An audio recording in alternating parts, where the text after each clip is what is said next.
Só para reforçar, né, a gente veio acompanhando, inclusive no portal Transparência da CTA tem os números também. Em 2016, o fim da CTA custou 18 milhões por horário, 3,9 milhões em 2017, 1,2 milhões em 2018 e mais ou menos 1,9 milhões em 2019, que agora que o Nilson Carneiro colocou, acho que é até um pouquinho mais, mas no geral tem 25 milhões tirando do erário, 25 milhões e 20 milhões parcelados, né? Então, custou aí mais uns 40 e poucos milhões aí, né? Eu gostaria de saber, assim, quanto ainda falta de indenizações trabalhistas, né? Se vocês têm uma estimativa. Eu agradeço esse esclarecimento, inclusive, isso realmente custou muito. A gente poderia estar investindo em saúde, em educação, a gente poderia estar investindo, inclusive, em mais frota de ônibus, que eu sei que também é uma exigência, porque aumentou os bairros, tem muito mais passageiros e usuários. Eu gostaria de ressaltar que é um problema que veio ao fim da CTA, né? Inclusive que a gente, no pessoal, a gente questionou, a gente foi contra, inclusive, a gente, inclusive, pediu uma CPI, uma investigação das contas da CTA, né? E que nunca foi feito. Na verdade, eu estive presente colaborando no movimento no Roxo, que foi protagonizado por moradores do Roxo, usuários de transporte coletivo do Roxo.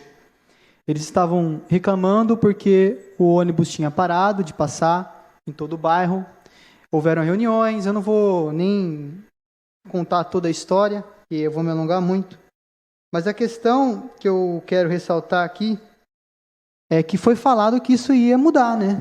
Que vocês iam chegar a tentar aumentar a linha ali sei lá, colocar ônibus extras, ou então realmente voltar como era antes, porque eu pego aqueles ônibus, eu moro naquela região também, e nem o Roxo nem o Vale Verde está bom. Superlotação, o ônibus não passa no bairro todo, nenhum dos dois bairros, o ônibus ele demora, é um tempo muito grande que ele está demorando, e parece que está tudo maravilhoso, né? E a última pergunta que eu tenho é que existe um decreto, na verdade, um ato oficial, um decreto 11.625, não sei se alguém que lembra, em 2008, 2018, e teve um movimento porque o passe do estudante, o estudante não estava conseguindo pagar a meia passagem no período integral. Só que esse decreto só disponibilizou o passe integral, no período integral, para estudante universitário. E o estudante de escola de ensino médio, ele não é estudante? Eu acho que é necessário que ele pague a minha passagem também. Eu gostaria que vocês esclarecessem esses dois questionamentos. Boa noite. Meu nome é Agenor. Eu quero fazer aqui uma reivindicação. Eu adoeci o ano passado e fui até a UPA, um hospital público. Esperei ônibus 1 hora, doente, para ir. E 1 hora na volta, para voltar, doente. 1 hora, lá não tem um ônibus sequer, sequer. Lá passa só um ônibus que vai para um bairro aí e passa lá. Eu sugeri lá na controladoria que desviasse um ônibus, mais um ônibus que vem lá do norte, que vem lá das estações, a entrar na UPA. Só um desviozinho, mais um ônibus ou dois. Ou poderia até colocar um ônibus direto do terminal até a UPA. Sabe, eu acho um horror um doente ter que ir de táxi ou pedir um carro ao vereador para depois ter que voltar. Ou ir a pé. Depois eu adoeci novamente, eu fui a pé. Deu para ir a pé, eu fui a pé. Mas, quando não pode ir a pé, como é que vai? Gente, um ônibus na UPA, pelo menos um. Aqui fica o meu protesto. Um ônibus na UPA, por favor. Uma boa noite a todos. Antes de fazer, eu queria só registrar a baixa presença de vereadores acompanhando a sessão, o que é ruim, né? Porque a casa que deve fiscalizar. e a gente vê 3 vereadores apenas presentes. Outro dado é uma questão também que a gente já reivindicou aqui na Câmara, que fosse separado a audiência do DAI, da Prefeitura, em dias diferentes, para a gente poder aprofundar um pouco mais nas questões. Nós fizemos isso há alguns anos atrás, pedimos isso, até que a Câmara podia fazer um projeto de lei regulamentando essa prestação de conta, com datas diferentes, e dando poder de maior participação da população, maior divulgação, que eu acho que isso é fundamental. Sobre o DAI, olhando os números brutos, a gente percebe que o DAI fechou com um déficit orçamentário alto. Bom, empenhou 151 milhões e teve uma receita de 135 milhões. Não é isso? Eu queria saber quanto de serviços não divisíveis, porque em relatórios passados vocês apresentavam os serviços, os contratos que a Prefeitura passou para a autarquia e que não são divisíveis, que em tese a autarquia não pode pagar. E agora eu já não vi mais esse relatório. Você poderia informar quanto que é esse montante? Porque seria uma dívida da Prefeitura em relação ao DAI, para quem está ouvindo entender. A gente percebe o DAI pagando serviços que, em tese, são questionáveis, porque não são divisíveis. A natureza jurídica da autarquia não permite isso, salvo engano. Isso continua acontecendo. Então, isso é uma preocupação grande, porque isso vai pressionar a questão fiscal do DAI. Então, eu queria deixar bem registrado isso para a população que está ouvindo, que o DAI fecha o segundo ano, o biênio consecutivo, com despesas maiores que a sua receita. E isso é uma coisa preocupante. A médio e longo prazo, com certeza, nós teremos muitos problemas. É sempre muito difícil você fazer um levantamento assim, tão rápido. Perguntas em cima de números tão globais, né? Mas eu vou começar pela receita, né? Nós tivemos uma receita desse ano aqui de 741 milhões e um pouquinho quebrado aí. Esses 741 milhões é a receita líquida, né, Adriano? E eu queria saber como que no orçamento de 2020 ela está fixada em 835,4 milhões.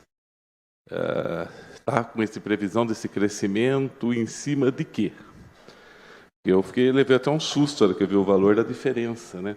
Porque a gente tem uma inflação aí de 3, 4%, um crescimento econômico que vai saber quanto vai ser, e eu vejo um salto na receita para 2020 na casa aí de quase 100 milhões, um pouco menos, né?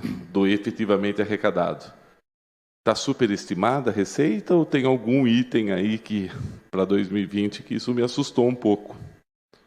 Então, só queria um esclarecimento nessa memória de estimar a receita, que cálculo que usou para chegar nessa receita para 2020 de 835 milhões, quando efetivamente arrecadado no ano foi 741. É que tem um lançamento que não estava previsto de 16 bilhões de compensações previdenciárias, né? Sim, sim. Isso está transitado e julgado? Ela não deixa de ser receita. Mas não tinha essa previsão, né? Ela não. Tá. É porque também durante um período aí o governo interpretou a reforma trabalhista e passou a recolher a contribuição previdenciária dos trabalhadores, dos servidores, e também o FGTS, né? Aí uma decisão judicial do Justiça do Trabalho mandou a Prefeitura voltar a calcular como era antes. E tem esse passivo aí que também não está aparecendo, né? Só uma pergunta, essa compensação está reconhecida pela Receita Federal ou não? Ainda não, porque existe todo o processo da homologação. Então tem um risco fiscal colocado aí também, né? Sim. Vai perder o PASEP, né? Pelas decisões que a gente vê em Brasília, a Prefeitura vai ter mais 25 milhões para parcelar aqui. Né? Entendemos que sim. Pelo que a gente acompanha outras execuções de outras prefeituras, e as outras prefeituras já pararam de fazer isso, já estão pagando. Aqui continuam insistindo, algumas estão, outras não, mas aqui continuam insistindo em não pagar. A outra questão que preocupa é o déficit orçamentário, né?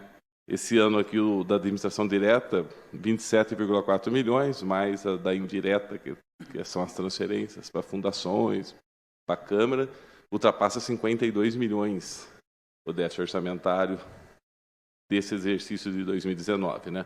Que é um número assustador, que a gente acaba vendo nos restos a pagar, né? Os restos a pagar inscritos de 2017 estavam em 84 milhões, ponto 8.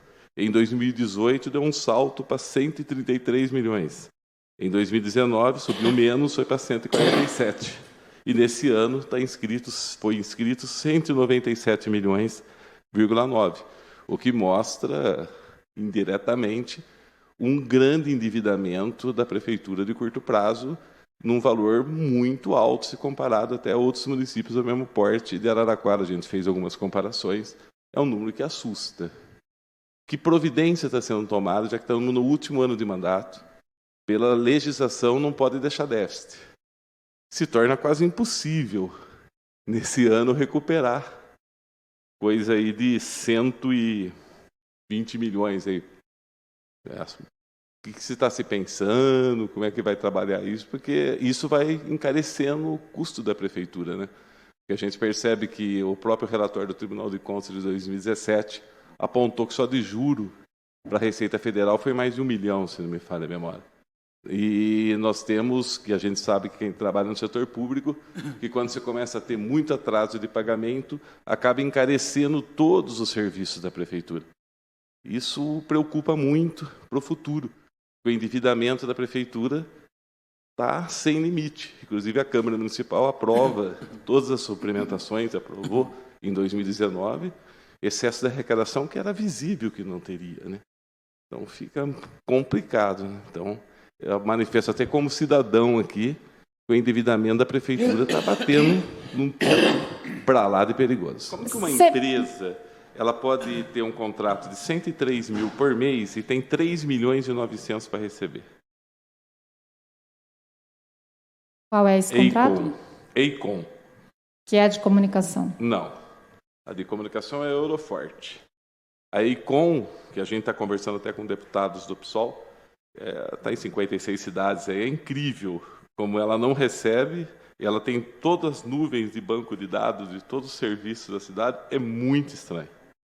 A dívida que a Eikon está de 3 milhões e 900 e o contrato é em torno de 107 mil por mês. Como é que ela continua trabalhando? Eu só vou